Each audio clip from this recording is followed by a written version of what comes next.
Hello दोस्तों, स्वागत है आप सभी का। कैसे हैं आप सभी? आशा करता हूँ बहुत अच्छे होंगे, अच्छे तरीके से पढ़ाई कर रहे होंगे, मस्त तरीके से रह रहे होंगे। तो आज की वीडियो में हम बात करेंगे दोस्तों यूके ट्रिपल एससी का वीडियो का जो एग्ज़ाम होने वाला है उसके लिए हिंदी की। और इसमें हम महत्वपूर्ण क्वेश्चन को हल कर रहे थे। और आज जो हमारी ये सीरीज़ का लेसन है, ये 5th लेसन आप लोगों को देखने को मिलेगा, जिसमें हम वर्णमाला को डिस्कस करेंगे। और ये सारे के सारे क्वेश्चन जितने भी मैं यहाँ पर आप लोगों को इस सीरीज़ में करा रहा हूँ, आप लोगों ने एक बुक का नाम सुना होगा, राजपाल सिंह की बुक। तो उस बुक से मैं यहाँ पर जो भी क्वेश्चन है उनको आप लोगों को प्रोवाइड कराने की कोशिश करूँगा, और उनका एक्सप्लेनेशन है जो कि मैं आप लोगों को देने की कोशिश करूँगा। तो चलिए यहाँ पर वीडियो को शुरू करते हैं। इसके अलावा आप लोग बंदी रक्षक के लिए भी इस क्लास को देख सकते हैं। बंदी रक्षक के लिए भी ये क्लास हेल्पफुल रहने वाली है। इसके अलावा जहाँ पर भी हिंदी पूछी जाएगी यूके पीएससी फिर यूके ट्रिपल एससी के एग्ज़ाम में, उन सभी के लिए ये क्लास इम्पोर्टेंट रहने वाली है। तो इस बात को आप लोग ध्यान में रखना। तो यहाँ पर अगर हम बात करेंगे दोस्तों, इसके अलावा अगर आप लोग चाहते हैं कि डिटेल में हिंदी आप लोगों ने पढ़नी है, जिसमें पत्र लेखन वाला टॉपिक महत्वपूर्ण है, यहाँ से भी क्वेश्चन बन जाते हैं।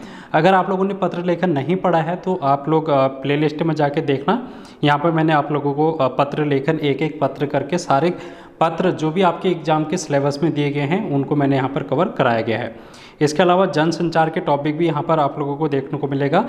इन चीज़ को आप लोग यहाँ पर से देख सकते हैं। और इसके अलावा भाषा वाला चैप्टर है जो कि यहाँ पर मैंने आप लोगों को कवर करा रखा है।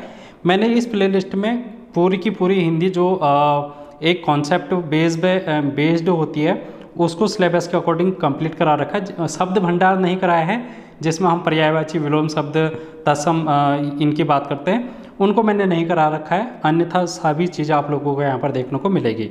आई होप आप लोग इनको देखेंगे। तो चलिए आज की क्लास को हम शुरू करते हैं। और आपके सामने पहला क्वेश्चन है, निम्नलिखित में कौन सा वर्ण स्त्रीलिंग नहीं है? तो आप लोगों को स्त्रीलिंग और पुल्लिंग का भी ध्यान में यहाँ पर रखना है। इस टाइप के क्वेश्चन यहाँ पर बन सकते हैं कि कौन सा वर्ण स्त्रीलिंग नहीं है। तो अगर हम स्वर की बात करेंगे दोस्तों, तो स्वर में आप लोगों को 3 वर्ण हैं, जिसमें हम बात करते हैं छोटी ई, बड़ी ई और री। ये जो 3 के 3 ऑप्शन आप लोगों को देखने को मिल रहे हैं, ए बी सी, ये सभी स्त्रीलिंग वर्ण हैं। और जो ऑप्शन डी में ऊ है, ये स्त्रीलिंग वर्ण नहीं हो जाएगा। तो इसलिए इसका जो राइट आंसर हो जाएगा वो ऑप्शन डी हो जाएगा। तो आप लोगों को ध्यान में रखना है, छोटी ई, बड़ी ई और री, ये 3 क्या हैं? स्त्रीलिंग स्वर हैं, आप लोगों को ध्यान में रखना है। ठीक है, बढ़ेंगे नेक्स्ट क्वेश्चन की ओर। और नेक्स्ट क्वेश्चन क्या कर रहा है, निम्नलिखित व्यंजनों में से कौन से व्यंजन का उच्चारण तालु से होता है? तो तालु से किस व्यंजन का उच्चारण होता है आप लोगों को ध्यान में रखना है। उच्चारणों का स्थान, जैसे कि कंठ, ताल्य, तालव्य, मूर्धन्य, दंत्य, ओष्ठ, दंत्योष्ठ, ये सभी आप लोगों को ध्यान में रखना है। यहाँ से क्वेश्चन बन जाते हैं। हम एक एक करके इनको डिस्कस करेंगे। जहाँ पर भी क्वेश्चन में पूछे जाएंगे वहाँ पर हम इनको डिटेल में डिस्कस कर लेंगे। जैसे अभी यहाँ पर बात कर रहे हैं तालु की, तो जो तालु के उच्चारण स्थान है, यहाँ पर से कौन कौन से वर्ण आप लोगों को देखने को मिलते हैं। तो स्पर्श व्यंजन आप लोगों ने पढ़ा होगा। स्पर्श व्यंजन में च वर्ग, ठीक है, कौन सा वर्ग है? च वर्ग में कौन कौन से आते हैं? च, छ, ज, झ और यों। ठीक है, ये 5 तो हो गए स्पर्श व्यंजन में, जिनको हम तालव्य व्यंजन बोलते हैं। इसके अलावा आप लोगों को क्या ध्यान में रखना है, एक आप लोगों ने नाम सुना होगा तालव्य स, ये भी तालु से उच्चारित होती है। इसके अलावा यो से यज्ञ वाला यो भी यहाँ पर तालु से उच्चारित होता है। आप लोग ध्यान में रखेंगे, ज, झ, यो और यो सेम साउंड यहाँ पर आप लोगों को देखने को मिली है। तो इसलिए यो भी क्या हो जाएगा? तालु से उच्चारित व्यंजन हो जाएगा। इसके अलावा कौन होगा आप लोगों को? स्वर, जो स्वर हैं उनमें से भी ध्यान में रखना है। तो 2 स्वर ऐसे हैं जो कि तालु से उच्चारित होते हैं, और वो 2 स्वर कौन कौन से हैं? एक है छोटी ई और एक है बड़ी ई। तो यहाँ पर आप लोगों को देखने को मिलेगा च, छ, ज, झ, यो, तालव्य स, ई और ई, ये सभी आप लोगों को तालव्य जो उच्चारण है हम लोगों का मुख का तालु से उच्चारण, ये सभी वर्ण आप लोगों को देखने को मिलेंगे। ध्यान में रखना है, एग्जाम पॉइंट ऑफ व्यू से इंपॉर्टेंट है। तो इसलिए हमारा जो राइट आंसर हो जाएगा इसका ऑप्शन सी हो जाएगा दोस्तों, 6 से छतरी। ठीक है। अब हम बात करेंगे नेक्स्ट क्वेश्चन की ओर। लुंठित ध्वनि है, लुंठित ध्वनि कौन सी है ये हमको बताना है। और यहाँ पर आपके ऑप्शन दे रखे हैं, ठीक है, ड़, ध, ड और र। तो इसका जो राइट आंसर हो जाएगा, इसको हम समझ लेते हैं पहले, उसके बाद इसका आंसर हम करेंगे। स्पर्शी व्यंजन आप लोगों ने पढ़े होंगे। स्पर्शी व्यंजन के बाद आप लोगों ने अंत्यस्थी व्यंजन पढ़ा होगा, है ना। जब हम व्यंजनों का वर्गीकरण करते हैं, मैंने आप लोगों को वर्णमाला में भी पढ़ा रखा है डिटेल वाली क्लास में। आप लोग अगर वहाँ पर जाके देखेंगे तो आप लोगों को समझ में आएगा। तो हम लोगों ने अंत्यस्थी व्यंजन जब हम पढ़ते हैं तो उसमें हम बात करते हैं य, र, ल और व, ठीक है। य, र, ल, व, ये 4 व्यंजन हैं जिनको हम अंत्यस्थी व्यंजन बोलते हैं, जिनमें से य और व को हम क्या बोलते हैं, अर्ध व्यंजन, ठीक है। तो ये आप लोगों को ध्यान में नहीं रखना है, बल्कि आप लोगों को ध्यान में रखना है र और ल। जो ये बीच के र और ल हैं, इनको आप लोगों को ध्यान में रखना है। यहाँ से क्वेश्चन बन जाते हैं। कैसे? एक तो आपको पूछा जाता है कि लुंठित ध्वनि कौन सी है, आप लोगों से पार्श्विक ध्वनि पूछी जाती है। तो ये दोनों ही क्वेश्चन आपके एग्जाम के लिए इंपॉर्टेंट हैं। तो आप लोग इस बात को समझना कि जो लुंठित ध्वनि हो जाएगी दोस्तों, वो कौन सी हो जाएगी। तो र है, इसमें से लुंठित ध्वनि हो जाएगी, और जो पार्श्विक ध्वनि है वो ल हो जाएगी। तो दोनों ही क्वेश्चन आप लोगों से बहुत बार पूछा जाता है। अभी कुछ एग्ज़ाम पहले आप लोगों को, जैसे कि अगर मैं फॉरेस्ट गार्ड की, आई थिंक फॉरेस्ट गार्ड में ही पूछा गया था, पार्श्विक ध्वनि आप लोगों से पूछी गई थी शायद, या फिर फॉरेस्ट ये पटवारी लेखपाल के एग्जाम में पूछा गया था। दोनों में से किसी एक एग्जाम में ये क्वेश्चन पूछा गया है। तो एग्जाम पॉइंट ऑफ व्यू से इंपॉर्टेंट है, आप लोगों को ध्यान में रखना है, ठीक है। तो अब हम बात करेंगे नेक्स्ट क्वेश्चन की ओर। नेक्स्ट क्वेश्चन क्या कर रहा है यहाँ पर, एक ही ध्वनि द्वारा द्वित हो जाने पर वह क्या कहलाती है। एक ही ध्वनि द्वारा द्वित हो जाने पर वह क्या कहलाती है। तो 5वें का ऑप्शन यहाँ पर हो जाएगा युग्मक। क्या हो जाएगा दोस्तों, युग्मक हो जाएगा। ये आप लोगों को ध्यान में रखना है। अब ये युग्मक क्यों होगा, इसका भी आप लोग यहाँ पर समझ लें। अगर हम बात करेंगे दोस्तों, जो उच्चारण है, तो हिंदी भाषा में उच्चारण के आधार पर ध्वनि की 3 रीतियाँ हैं। कितनी रीति हैं ध्वनि की? 3 रीति है, और वो 3 की 3 रीतियों को आप लोगों को ध्यान में रखना है। पहली रीति है संयुक्त रीति, दूसरा है संप्रक्त रीति, और तीसरा है आपका युग्मक रीति, ठीक है। तो ध्वनि के आधार पर, ध्वनि की रीतियाँ हैं ये उच्चारण के आधार पर। अब इसमें संयुक्त और संप्रक्त को हम बाद में देखेंगे, क्योंकि यहाँ पर हम बात करेंगे युग्मक की। और युग्मक में क्या होता है, देखो, जैसे आप लोगों ने देखा होगा चम्मच, अगर हम चम्मच लिखेंगे तो यहाँ पर जो मौ है, एक तो आधा मौ आ रहा है, एक पूरा मौ आ रहा है। तो जब भी आप लोगों को एक आधा और एक पूरा, उसी वर्ण का आधा उसी वर्ण का पूरा देखने को मिलेगा वर्ण, तो वहाँ पर हम युग्मक ध्वनि कहेंगे। क्या कहेंगे दोस्तों, युग्मक ध्वनि कहेंगे। जैसे एक एग्जाम्पल और देख लेते हैं। जैसे हम बात करते हैं मन्नत, क्या बात करते हैं, मन्नत, मौ आधा नौ, पूरा नौ तो यहाँ पर 2 नौ आप लोगों को देखने को मिल रहे हैं, एक आधा एक पूरा। तो इसलिए ये जो ध्वनियाँ हैं उनको हम युग्मक ध्वनि कहते हैं। आई होप आप लोगों को क्लियर हुआ होगा, ठीक है। तो अब हम बढ़ेंगे नेक्स्ट क्वेश्चन की ओर। य किस प्रकार की ध्वनि है, तो आप लोगों को बताना है य किस प्रकार की ध्वनि है। अभी हम लोगों ने बात की थी दोस्तों, तो वहाँ पर हम लोगों ने देखा था य जो था वो तालव्य था, तालु से उच्चारित किया जाने वाला एक क्या है, ध्वनि है। तो ऑप्शन इसका हो जाएगा ए ऑप्शन, जो कि इसका राइट आंसर हो जाएगा, ठीक है। इसको ज़्यादा डिस्कस नहीं करते हैं, क्योंकि हम लोगों ने ये क्वेश्चन डिस्कस कर लिया है। बढ़ेंगे नेक्स्ट क्वेश्चन की ओर। और नेक्स्ट क्वेश्चन क्या कर रहा है यहाँ पर समझना, उच्चारण की दृष्टि से वो है, वो क्या है दोस्तों उच्चारण की दृष्टि से। तो इसका जो राइट आंसर हो जाएगा दंत्योष्ठ। वो का उच्चारण स्थान दंत्योष्ठ है, ऑप्शन सी इसका राइट आंसर हो जाएगा। हिंदी वर्णमाला में स्वरों की कितनी संख्या है, तो स्वरों की संख्या अगर हम बात करेंगे मूल स्वरों की, तो ये 11 आप लोगों को देखने को मिलती है।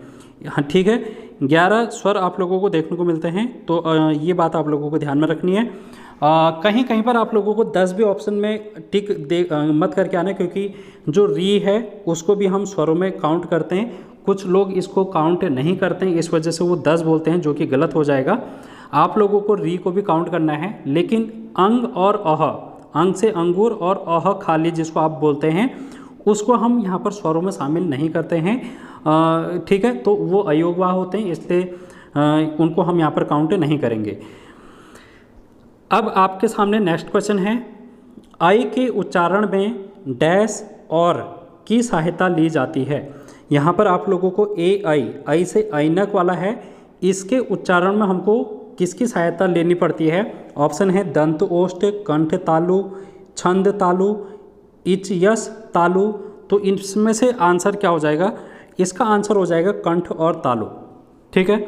जो आई है दोस्तों वो कंठ और तालु के उच्चारण स्थान में आप लोगों को देखने को मिलता है। इसके अलावा ए और आई ये दोनों के दोनों जो स्वर हैं वो कंठ, तालु और जीभ, ये तीसरा भी अगर कहीं पर देखने को मिलेगा तो वहाँ पर आप लोग जीभ को भी काउंट करेंगे, कंठ, तालु और जीभ, ठीक है। कंठ, तालु भी, जीभ भी कहा जा सकता है। तो ये 3 के 3 उच्चारण स्थान आप लोगों को ए और आई से ध्यान में रखना है, ठीक है। तो इसके साथ ही हम कुछ और डिस्कस भी कर लेते हैं। चलो, जैसे ओ और आ की बात करेंगे दोस्तों। अगर हम स्वर में ओ और आ की बात करते हैं तो ये कंठ से देखने को मिलता है हमको, कहाँ से? कंठ है।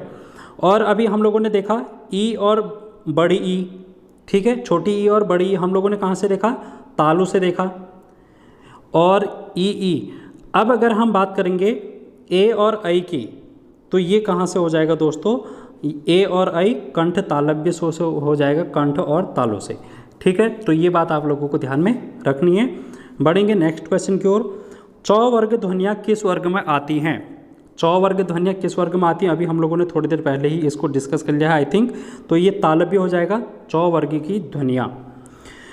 नेक्स्ट क्वेश्चन है आपके सामने, कौन सा अक्षर पुल्लिंग नहीं है? वर्णमाला का कौन सा अक्षर पुल्लिंग नहीं है? यानी कि हमको स्त्रीलिंग बताना है। और अभी हम लोगों ने स्त्रीलिंग देखा, छोटी ई, बड़ी ई और री, ठीक है। ह्रस्व ई, दीर्घ ई और री, ये सभी क्या है? स्त्रीलिंग है, इसलिए ऑप्शन डी इसका राइट आंसर हो जाएगा। नेक्स्ट क्वेश्चन, जिन वर्णों के का उच्चारण स्वतंत्र होता है उसे कहते हैं। तो स्वतंत्र उच्चारण अगर हम बात करेंगे तो वो स्वर का होता है, इसलिए ऑप्शन डी इसका राइट आंसर हो जाएगा। नेक्स्ट क्वेश्चन आपके सामने है, यहाँ पर आप लोगों को एक प्रॉब्लम दे रखी है, जैसे कि दो, धन ओ, धन कौ, धन सौ, धन औ। इसको आपको मिलाकर बताना है कि क्या आंसर आएगा।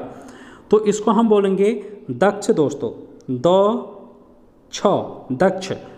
क्यों? क्योंकि जो कौ और सौ होता है वो मिलकर क्या बनता है? हमको छ बनता है, ठीक है। छ से छतरी वाला छ। तो ये आप लोगों को ध्यान में रखना है। और व्यंजन जब हम पढ़ते हैं तो आप लोगों ने छ, त्र, ज्ञ और यो, छ, त्र, ज्ञ और यो, ठीक है। निस्र, एक फिर से देख लेना यहाँ पर, एक तो है छतरी वाला छ, त्र, ज्ञ और स्र। ये जो 4 हैं वर्ण, इनको हम संयुक्त व्यंजन में रखते हैं। और जो छ है दोस्तों उसको हम क और सौ, क और सौ, क धन सौ करके लिखते हैं। अगर हम बात करेंगे त्र को तो त और र लिखते हैं, आधा त और पूरा र, ठीक है। अगर हम ज्यों की बात करेंगे तो यहाँ पर जौ, धन, यों। अब आप लोगों को कमेंट बॉक्स में बताना है कि ये जो स्र है इसको हम किन किन व्यंजन के मिलाने से इसको हम लिखते हैं। तो ये आप लोगों को बताना है कि किन किन के मिलने से इसका निर्माण हो रखा है। तो ये बात आप लोग कमेंट बॉक्स में बताना। नेक्स्ट क्वेश्चन आप लोगों के सामने है, ढ वर्ण का उच्चारण स्थान है। तो ढ वर्ण का अगर हम बात करेंगे तो इसका हो जाएगा, ट वर्ग में आता है, ट, ठ, ड, ढ। और ये चौथा वर्ग आप लोगों को पता ही होगा, तो इसलिए ऑप्शन इसका राइट आंसर ए हो जाएगा। सिंपल क्वेश्चन था। बढ़ेंगे नेक्स्ट क्वेश्चन की ओर। अब नेक्स्ट क्वेश्चन आपके सामने है और क्या कह रहा है, लिपि चिन्हों के क्रमबद्ध समूह को क्या कहते हैं? तो लिपि चिन्ह की अगर हम बात करेंगे, उसका अगर हम क्रमबद्ध समूह कर देंगे तो उसको हम वर्णमाला कहते हैं। क्या कहते हैं दोस्तों? वर्णमाला, ठीक है। तो लिपि चिन्हों का क्रमबद्ध समूह वर्णमाला कहलाता है। ऑप्शन बी इसका राइट आंसर हो जाएगा। नेक्स्ट क्वेश्चन आपके सामने है, हिंदी भाषा में ह्रस्व स्वरों की संख्या कितनी है? तो ह्रस्व स्वर की अगर हम बात करेंगे इसका आंसर हो जाएगा 4। कौन कौन से हैं? अ, छोटा ई, छोटा ऊ और री, ठीक है, ये 4 आप लोगों को ध्यान में रखने हैं। ये क्या है? ह्रस्व स्वर अ, ई, उ, री। बहुत बार क्वेश्चन पूछा जाता है। इसी को हम लघु स्वर भी बोलते हैं। क्या बोलते हैं दोस्तों? लघु स्वर। इनके अलावा जितने भी स्वर होते हैं उनको हम संयुक्त स्वर, दीर्घ स्वर भी बोलते हैं, और गुरु स्वर। क्या बोलते हैं? गुरु स्वर। ये भी आप लोगों को ध्यान में रखना है, गुरु स्वर और लघु स्वर। लघु स्वर किसको कहते हैं? अ, ई, उ और री को, जिसको हम ह्रस्व स्वर के नाम से भी जानते हैं।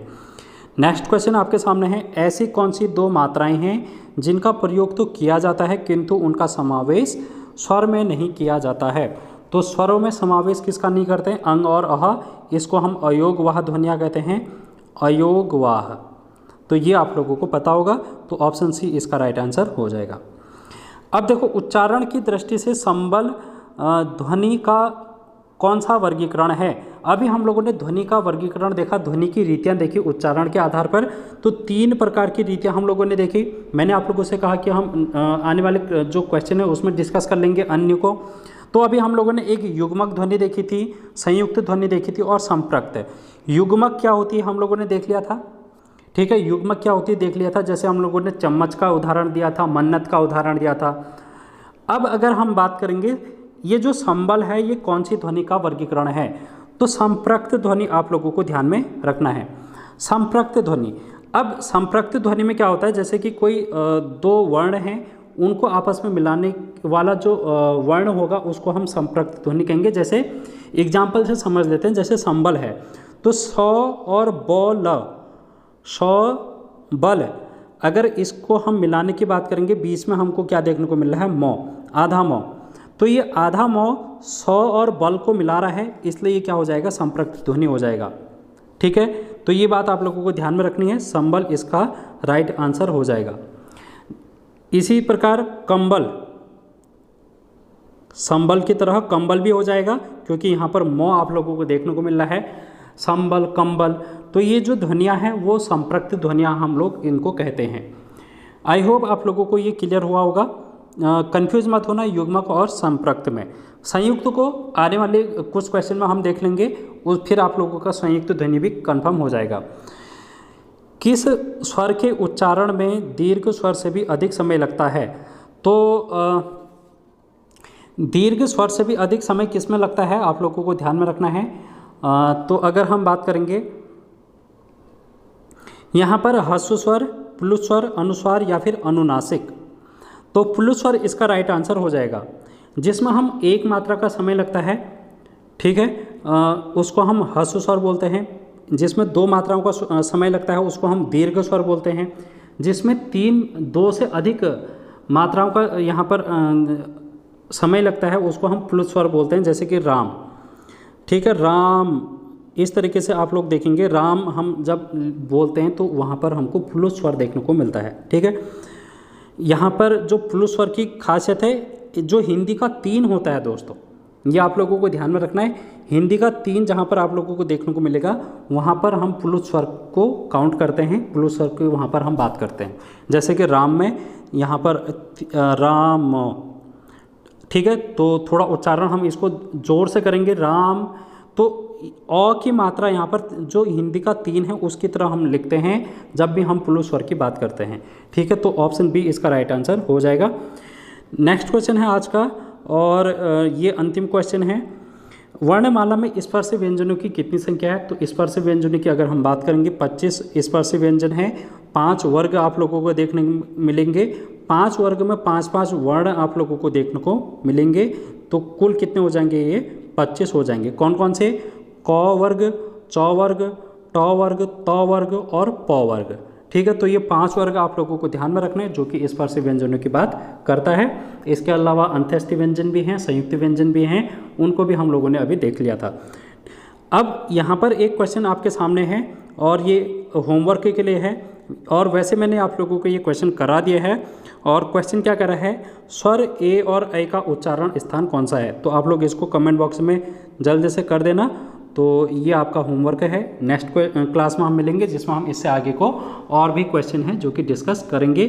तो आज की वीडियो में इतना ही दोस्तों। Thank you so much. मिलते हैं नेक्स्ट क्लास में। तो टेक केयर, बाय बाय।